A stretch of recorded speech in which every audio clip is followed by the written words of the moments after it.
बताओ 19 उम्र है और AIR 19 ही मिली है। वो समझ में आ रहा था कि हाँ वो 1 ईयर की जो मेहनत थी वो अब रंग लाई। घूमने गए तो घूमने भी नहीं गई, इसने अपना पूरा ऐसे कंट्रोल रखा, मोबाइल नहीं देखना है। हाँ, बता रही थी वो इंस्टाग्राम वगैरह कुछ नहीं चलाती। 4 to 5 डेज है, आप एक चैप्टर को दो, आप उसे कंप्लीट करो। लेकिन हाँ जब आप है ना नेक्स्ट चैप्टर पे जा रहे हो तो आप ये याद रखो कि है ना पुराना वाला है वो रिवाइज करना है, नहीं तो फिर प्रॉब्लम होती है। सब कुछ पॉसिबल है, so just believe in your self. आप मेहनत करो, वो कहीं वेस्ट नहीं जाएगी, वो आपके पास वापस आएगी। नमस्कार, आप देख रहे हैं जल को सीकर, मैं नंदिता आपके साथ। कहते हैं अगर इरादे मजबूत हो तो मंजिल खुद रास्ता बना देती है।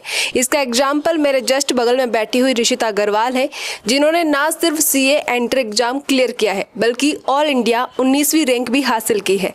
अब ऋषिता से जानेंगे कि उनकी इस कामयाबी में किस किस ने अपना योगदान दिया है। सबसे पहले ऋषिता, आपको बहुत बहुत बधाई हो। Thank you ma'am. क्या कितनी उम्र होगी अभी आपकी? ऑलमोस्ट 19।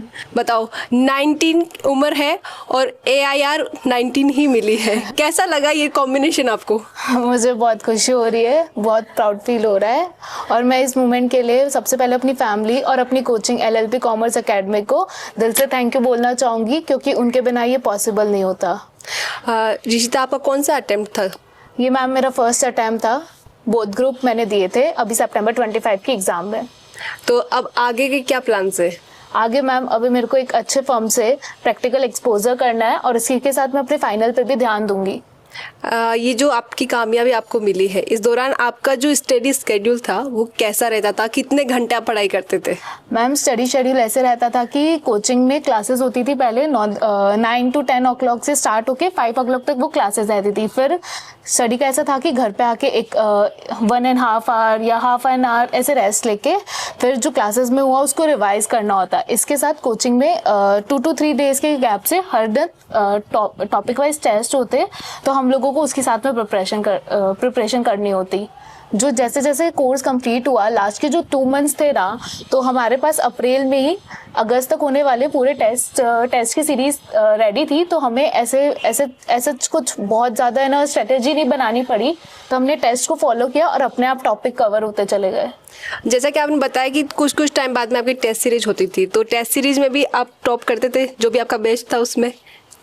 मैम हाँ मतलब होता था, और कई बार ऐसा भी होता था कि टेस्ट में नहीं हो पाता था, इतने मार्क्स नहीं हो पाते थे, या फिर कोई डिमोटिवेट भी हो जाते थे मार्क्स को देख के। लेकिन सबने बहुत सपोर्ट किया और ये टेस्ट सीरीज कहीं ना कहीं इतना वो मजबूत बना देती है कि आप आराम से ना एग्जाम में अपेयर हो सकते हो।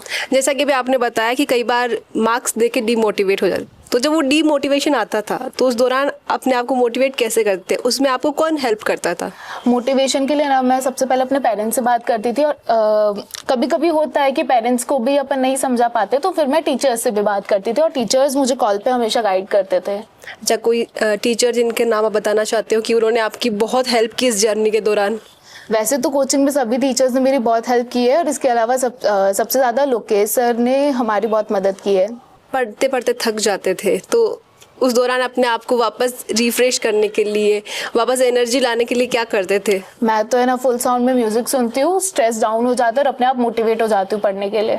अच्छा, जो म्यूजिक सुनते हैं वो जैसे बहुत वैसा सुनते हैं हिप हॉप टाइप में, या फिर कोई स्मूथ पीस वाला म्यूजिक सुनते हैं जिससे आपको इंटरनली बहुत पीस मिलता हो? मैम बोथ, बॉलीवुड एंड भजन दोनों। भजन भी सुनते थे? Yes ma'am. अच्छा, ये जो होता है कि भजन वगैरह या मंदिर जाना, ये सब इस जर्नी के दौरान जब पढ़ाई कर रहे होते हैं तो उससे कैसी एनर्जी मिलती है? क्या वास्तव में पॉजिटिव एनर्जी आती है इन सब चीज़ों से? मैम पॉजिटिव एनर्जी आती है, एक अलग ही मैनिफेस्टेशन हो जाता है मन में, और अगर आप जितना पॉजिटिव मैनिफेस्ट करते हो ना उतना ही अच्छा रिजल्ट होता है।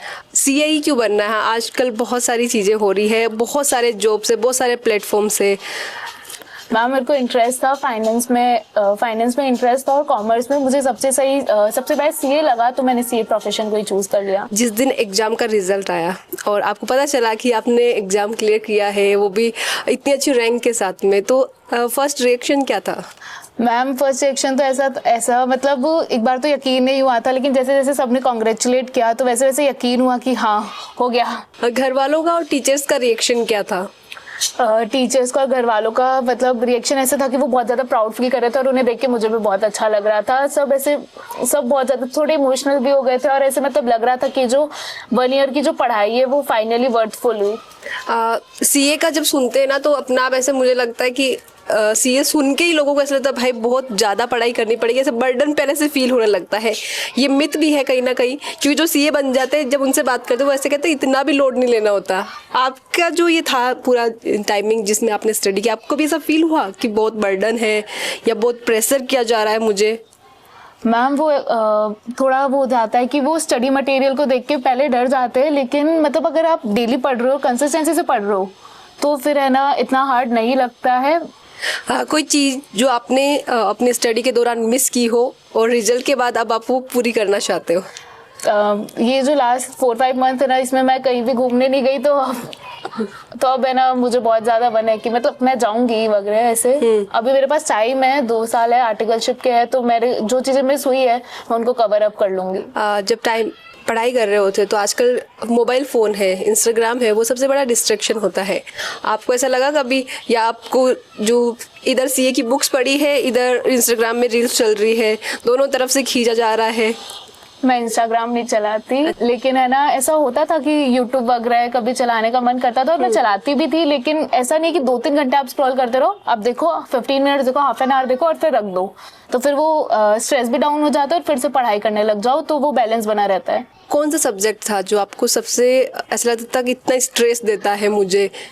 मुझे ना ऑडिट सबसे ज़्यादा स्ट्रेसफुल लगा था, लेकिन फिर धीरे धीरे लास्ट में मुझे समझ में आया कि ऑडिट में आपको कुछ भी नहीं करना, बस आपको डेली उसको रिवाइज करते रहना है। आप चाहे उसे 10 मिनट्स दो, जैसे लंच करने से पहले आपने 10 मिनट्स देख लिया, बार बार जितना आप रिमाइंड करोगे उतना अच्छे से वो याद होता जाएगा और फिर कोई प्रॉब्लम नहीं होगी। और सबसे इजी कौन सा लगता जो ऐसा लगता था बहुत फेमिलियर है, एकदम मेरा फ्रेंड टाइप सब्जेक्ट है? अकाउंट्स मुझे फेमिलियर सा लगता था, उसमें मुझे मज़े आते थे मुझे अकाउंट्स पढ़ने में। अच्छा, जैसे ऑडिट, टैक्सेशन और लो को आपको ऐसे इमोजी से करना हो या उसके लिए पर्टिकुलर कोई नाम देना हो, जैसे कि भाई दिमाग का दही करने वाला सब्जेक्ट, तो आप क्या क्या नाम दोगे? ऑडिट को क्या नाम दोगे?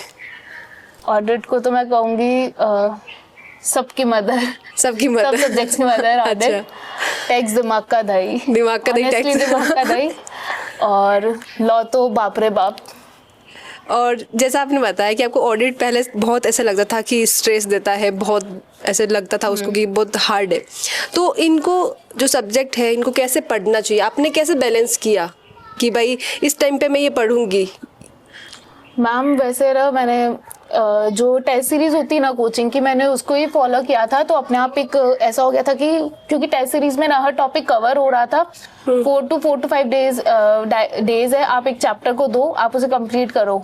लेकिन हाँ, जब आप है ना नेक्स्ट चैप्टर पे जा रहे हो तो आप ये याद रखो कि है ना पुराना वाला है वो रिवाइज करना है, नहीं तो फिर प्रॉब्लम होती है।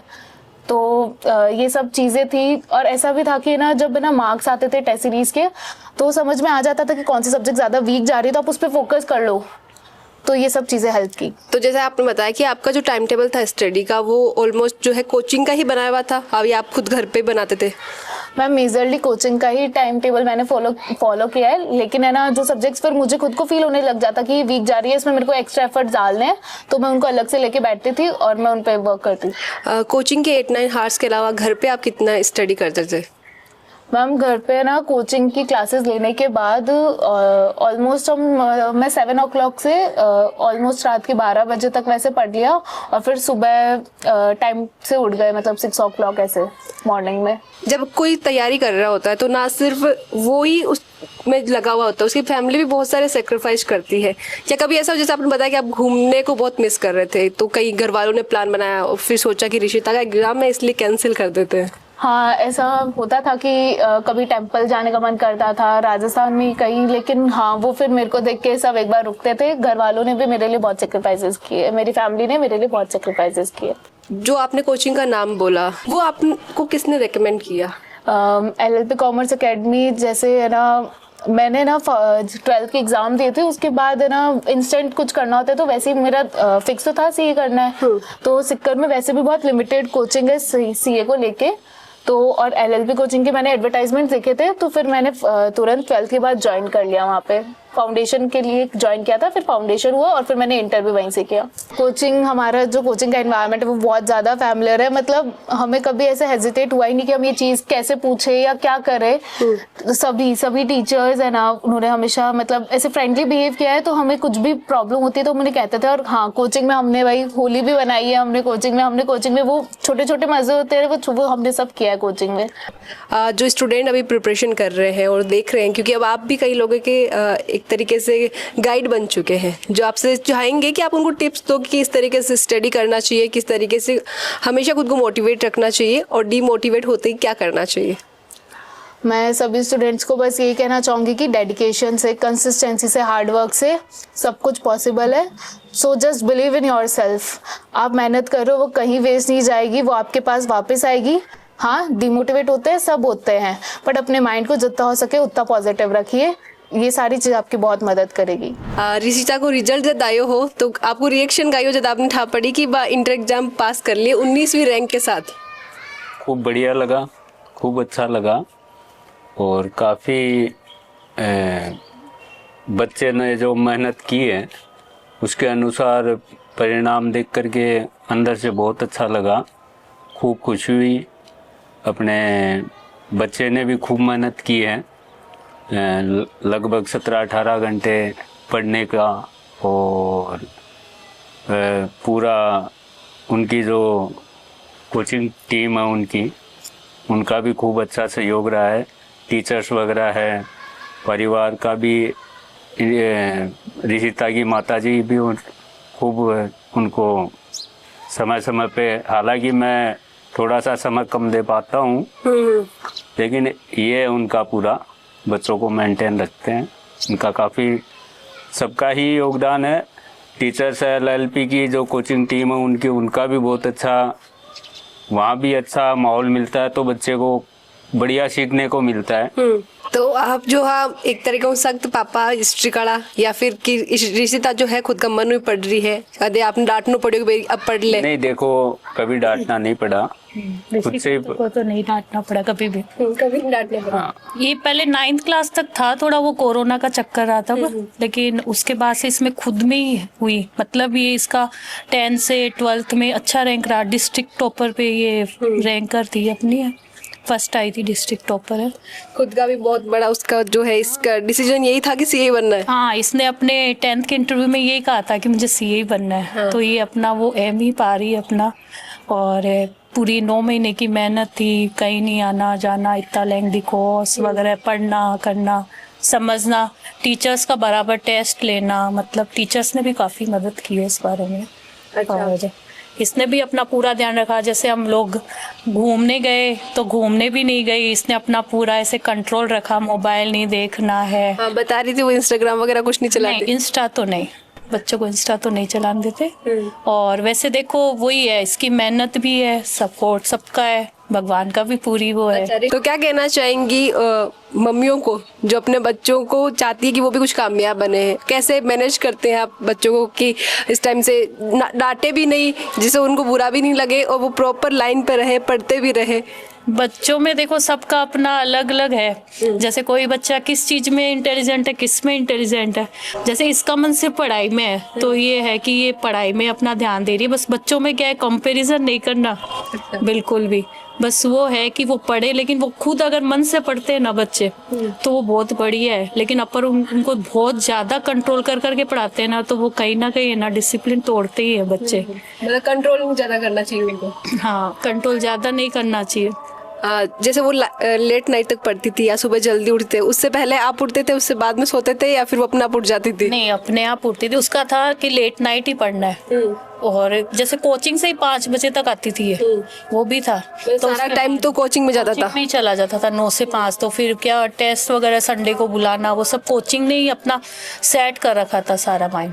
तो ऋषिता ने अपनी जर्नी जो है उसके बारे में बताया, कैसे स्टडी करनी है, कैसे क्या खुद का स्टडी शेड्यूल था, किन किन लोगों का इसमें जो है महत्वपूर्ण योगदान था वो भी बताया। और जो सेकंड स्टेप है सीए बनने के लिए वो भी ऋषिता ने क्लियर किया है, और किस तरीके से इस स्टेप में क्या क्या चीज़ें इंपॉर्टेंट होती है, कैसे आप उसको मैनेज करते हो वो भी बताया। तो इस वीडियो को और भी लोगों के साथ शेयर करें, ज़्यादा से ज़्यादा शेयर करें, ताकि जो स्टूडेंट अभी सीए की प्रिपरेशन कर रहे हैं उनको मोटिवेशन मिल सके और उनको ये पता चल सके कि किस तरीके से जो है पूरी प्लानिंग के साथ पढ़ाई करी जाती है। जब डीमोटिवेशन होता तो क्या करना चाहिए।